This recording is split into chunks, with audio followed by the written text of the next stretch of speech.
जय माता दी। नमस्कार मेरे प्यारे साथियों, आज मैं आपको सुनाने जा रहा हूँ शारदीय नवरात्रि की पावन कलश स्थापना विधि। नवरात्रि का पर्व पूरे भारत में बड़ी श्रद्धा और आस्था से मनाया जाता है। इन 9 दिनों में माँ दुर्गा के 9 स्वरूपों की पूजा अर्चना की जाती है। नवरात्रि की शुरुआत कलश स्थापना से होती है। कलश केवल मिट्टी का पात्र नहीं होता, बल्कि इसे भगवान विष्णु, माँ दुर्गा और समस्त देवी देवताओं का प्रतीक माना गया है। स्थापना के विधि: सबसे पहले एक चौड़ा पात्र लीजिए, इसमें स्वच्छ मिट्टी भरें और उसके ऊपर जौ के दाने बिखेर दें। अब इन दानों के ऊपर मिट्टी की एक पतली परत डालकर थोड़ा सा जल छिड़कें। ये जौ हमारे जीवन की हरियाली, समृद्धि और मंगल कामना का प्रतीक होते हैं। अब एक कलश लें, उसे गले तक शुद्ध जल से भरें। कलश के गले पर मौली बांध दें। फिर उसमें इत्र, सुपारी, दुर्वा, घास, अक्षत और कुछ सिक्के डालें। ये सब मंगल और संपन्नता का आह्वान करने के लिए होते हैं। अब कलश के मुख पर 5 अशोक के पत्ते रखें और उसे मिट्टी के ढक्कन से ढक दें। इसके बाद एक बिना छिला नारियल लें, उसे लाल कपड़े में लपेटकर ऊपर से मौली बांध दें। इस नारियल को कलश के ऊपर स्थापित करें। अब यह कलश उस चौड़े पात्र में रखें जिसमें जौ बोए गए थे।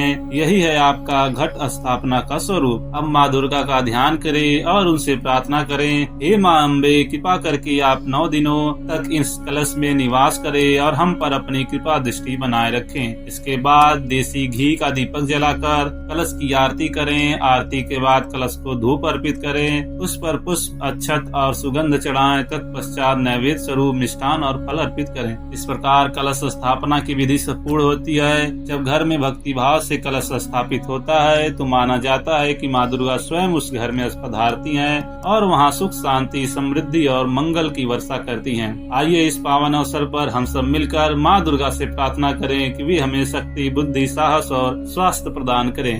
जय माता दी। हर हर महादेव।